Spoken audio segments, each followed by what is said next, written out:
We're halfway through the 13th over. Fired that one and it's out. স্বাগতিক যুক্তরাষ্ট্রের বিপক্ষে পাকিস্তান আসলে যে ক্রিকেটটা খেলেছে এটাতে আসলে ভাগ্য সহায়তা না থাকার কারণেই হয়তোবা হেরেছে। নিজেদের চেষ্টার কোনো কমতি ছিল না বলে মনে করেন দলপতি বাবর আজম। এদিন টি-20তে বিরাট কোহলিকে পেছনে ফেলে বিশ্ব রেকর্ডের দিনে দল হেরেছে খুব দ্রুতই। টসে জিতে প্রথমে ফিল্ডিংয়ের সিদ্ধান্ত নেয় স্বাগতিক যুক্তরাষ্ট্র। প্রথম ইনিংসে ব্যাট করতে নেমে একের পর এক 2 ওভারের মধ্যেই 3 উইকেট হারিয়ে ব্যাটিং বিপর্যয় পাকিস্তান ক্রিকেট দল। এরপর বাবর আজম এবং শাদাব খান মিলে যখন 70 রানের একটা পার্টনারশিপ তৈরি করলেন, ঠিক এর পরপরই গিয়েই ঘটে দারুণ একটা দুর্ঘটনা, যেখানে শাদাব খানের উইকেট হারিয়ে আরও বিপর্যয় পড়ে। এর পরের বলে আরও একবার উইকেট হারায় আজম খানের। পরপর 2 উইকেট হারিয়ে দল একেবারেই বিপর্যস্ত পাকিস্তান দলটি। ব্যাটিংয়ে খুব একটা সাফল্য দেখাতে পারেনি।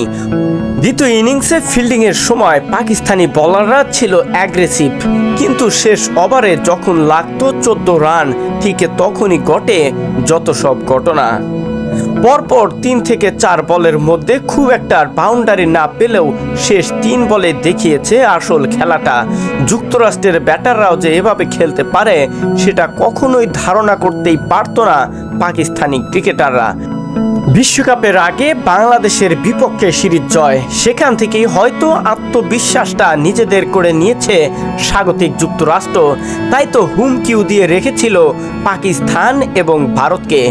ভারতের বিপক্ষে ম্যাচ না খেললেও পাকিস্তানের বিপক্ষে যে সাফল্য দেখিয়েছে সেটাতে দর্শকদের প্রশংসা কুড়িয়েছে যুক্তরাষ্ট্রের ক্রিকেটাররা।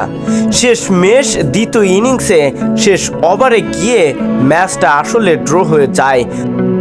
সুপার ওভারে প্রথমে ব্যাট করতে নেমে 19 রানের টার্গেট ছুড়ে দেয় পাকিস্তানকে। সেই 19 রান নিতে ব্যর্থ হয় পাকিস্তান দলটি, আর এতেই বড় ব্যবধানে জয় নিয়ে মাঠ ছাড়ে স্বাগতিক যুক্তরাষ্ট্র। টি-20 বিশ্বকাপে এখন 2টি ম্যাচ খেলা যুক্তরাষ্ট্র 2টিতেই জয় পেয়ে পয়েন্ট টেবিলের শীর্ষস্থান ধরে রেখেছে। এখন কথা হচ্ছে পাকিস্তানের শীর্ষ 8-এ যাওয়ার প্রশ্নটা কতটুকু টিকিয়ে রাখতে পারবে পাকিস্তান দল।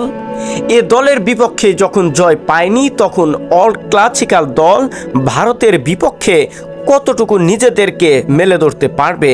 ভারতের কিছু কিছু ক্রিকেট সমর্থকরা তো বলেই ফেলেছে ভারতের বি দলের সমানও যোগ্যতা নয় পাকিস্তান ক্রিকেট দল। ম্যাচ শুরু হওয়ার আগেই এমন কিছু বার্তা পৌঁছে দিচ্ছে পাকিস্তান ক্রিকেটারদের, যা মস্তিষ্কে তাদের দুর্বল করে ফেলছে। আসলে কেমনে যাবে সুপার 8-এ সে প্রশ্ন এখন পাকিস্তান ক্রিকেট সমর্থকদের মাঝে। শহীদুল ইসলাম শহীদ, স্পোর্টস ডেস্ক।